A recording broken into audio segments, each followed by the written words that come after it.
સુરતના વરાછાના ધારાસભ્ય કુમાર કાનાણી દ્વારા ફરી સુરત શહેર પોલીસ કમિશનરને લેટર લખવામાં આવ્યો છે। વરાછા વિસ્તારમાં વિકાસના કામોના નામે જાહેરનામું બહાર પાડીને રસ્તાઓ બંધ કરવા બાબતે લેટર આપવામાં આવ્યો છે।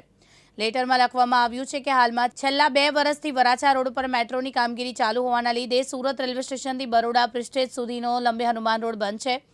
રામનગર 4 રસ્તાથી સીમાડા નાકા કેનાલ રોડ મેટ્રોની કામગીરીને લીધે અમુક ભાગોનો રોડ ચાલુ છે। સાથે વરાછા મેઇન રોડ પર છેલ્લા 2 માસથી ડ્રેનેજની કામગીરી ચાલુ હોવાના લીધે વરાછા પોલીસ સ્ટેશનથી લઈને હીરાબાગ સુધી બંધ કરવાનું જાહેરનામું અગાઉ બહાર પાડવામાં આવ્યું છે। હાલ વરાછા પોલીસ સ્ટેશનથી મોહનની ચાલ સુધી આ રોડ સદંતર બંધ છે। વલ્લભાચાર્ય રોડ બ્રિજના રેમ્પની કામગીરીના કારણે પીપી સવાણી સ્કૂલથી હીરાબાગ સુધીનો રસ્તાનું ડાયવર્ઝન આપેલ છે। આ સિવાય પાણીની મેઇન લાઇનો લીકેજને કારણે વરાછા વિસ્તારમાં અવારનવાર આડેધડ ખોદકામો પણ થતા રહે છે। 16/2/2025ના રોજ વરાછા સેન્ટ્રલ વેરહાઉસથી લઈને પોદાર સુધીનો રસ્તો 6 મહિના માટે બંધ કરવાનું નવું જાહેરનામું બહાર પાડવામાં આવ્યું। ઉપરોક્ત બાબતમાં જે કંઈ રસ્તા બંધ કરવામાં આવે તે લોકોને પડતી મુશ્કેલી અને હાડમાળીનો પણ વિચાર કરી લોકોને ઓછામાં ઓછા હેરાન થાય તે ધ્યાનમાં રાખીને વિકાસના કામો થાય, પણ લોકોને ટ્રાફિકની ત્રાસ ના થાય તે રીતે તબક્કાવાર કામોનું આયોજન કરવું જોઈએ।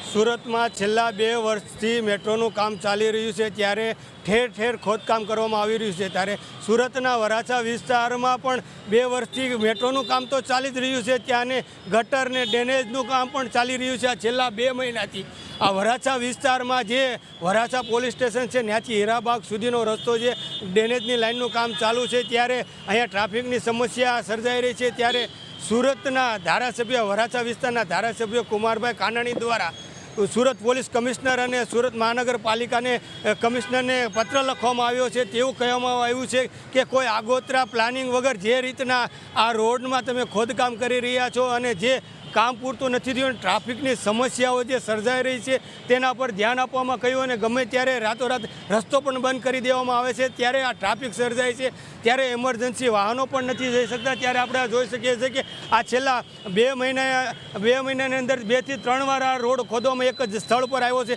તો આવી ટ્રાફિકની સમસ્યાઓ સર્જાઈ રહી છે। ત્યારે કુમારભાઈ દ્વારા પત્રમાં ઉલ્લેખ કરવામાં આવ્યો છે કે સુરત કમિશનરને કહેવામાં આવ્યું છે કે તમે હેલ્મેટના દંડ ઉઘરાવો છો, એ વાત સાચી છે, સારી છે, પણ જ્યાં ત્યાં આ રોડ ખરાબ છે અને ટ્રાફિકની સમસ્યા સર્જાય છે એના ઉપર પણ ધ્યાન આપવું જોઈએ। જી કાનાભાઈ મેર, દિવ્યાંગ ન્યૂઝ, સુરત।